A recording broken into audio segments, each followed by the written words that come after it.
If you don't have to pay for something, do you pay attention to the cost?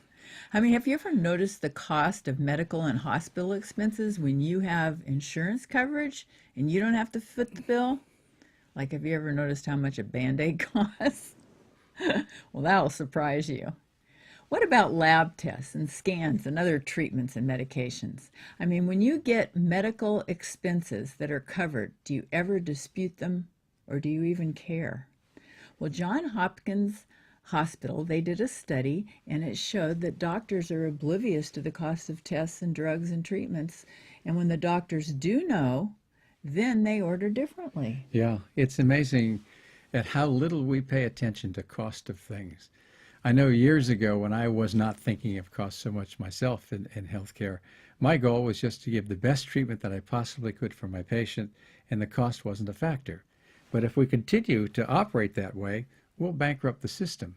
We spend more than 50% of our healthcare dollars during the last year of life. Is that the best way to spend those funds? Or would it be better to do things for people who are younger and be proactive about their care so they don't get into these situations? But the question to ask is, do the hospitals provide this information to the doctors? Do they make it easy for the doctors to know what the test cost? Well, why would they? I mean, because what They're they want to making do, money they're off making of it. money off every test that's done. So when they did this study that was published in Internal Medicine, the Journal of Internal Medicine, in April of this year, of 2013, they found that when doctors actually were told how much a test cost, they paid more attention to it. And they looked at some tests that were probably about 80 tests that were ones that were commonly ordered, things like CBCs and chemistry panels and things like that. When they were actually on the lab slip and the doctors could see what the cost was, they didn't order them every single day or every other day or as much as they were, because they were conscious of what they were doing as far as expenses are concerned. And overall, they say, Vicki, about 9%, okay, of what was spent on laboratory tests. Well, a lot of these costs are really contributing to the skyrocketing costs of healthcare. Oh, no question. That's one of our big problems. So that might be a good place to start, is for the doctors to be aware of this and make their decisions. Well, we've according- always kind of felt like we're above all that. And back in the 80s, when healthcare started to get into Well, wait a minute, tough. though. What do you mean above all that? Above the cost? I mean, Yes. the doctors aren't paying for the cost. Absolutely. The They're, patients are. oh, no. What I mean when I say they're above all that, that's exactly what I mean. That's not something that they were interested in being involved with. And what they said in the 80s, when healthcare costs started to skyrocket more than ever before, is, look, we'll take care of patients. That's our business. And somebody else can take care of the purse strings of medicine. And that's when everything got out of hand as far as Managed doctors. care. That's Well, what- managed care, meaning doctors would be working for HMO groups and for hospitals and sometimes for their own groups. So when we gave up that, made a big mistake.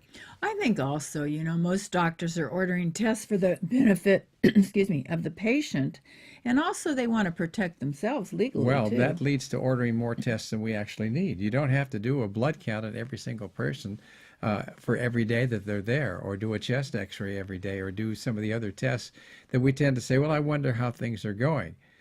They're expensive, and we have to pay attention to that.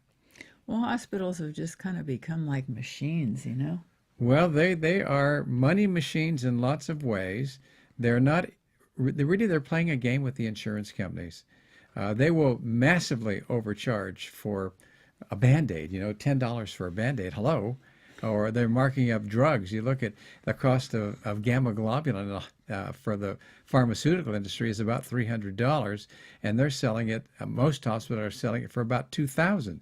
And Medicare is reimbursing on a lot of that. So we've got a system here that needs to be dealt with in a more responsible way fiscally, because what people are interested in general is return on their investment, and hospitals are no different. Well, this is why I guess we wanted to have an affordable, health care act.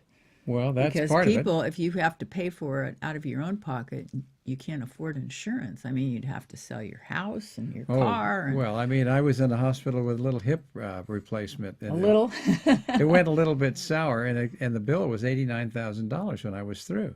Now, the insurance company, Medicare, paid for it, and so did my secondary insurance company. So it wasn't like it was a big problem for me. But if I had to pay that bill myself, I'd have been down there negotiating.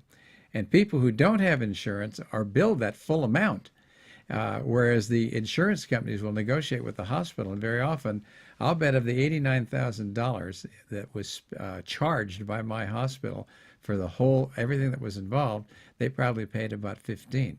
But I think that you should be negotiating anyway, even if the insurance is covered.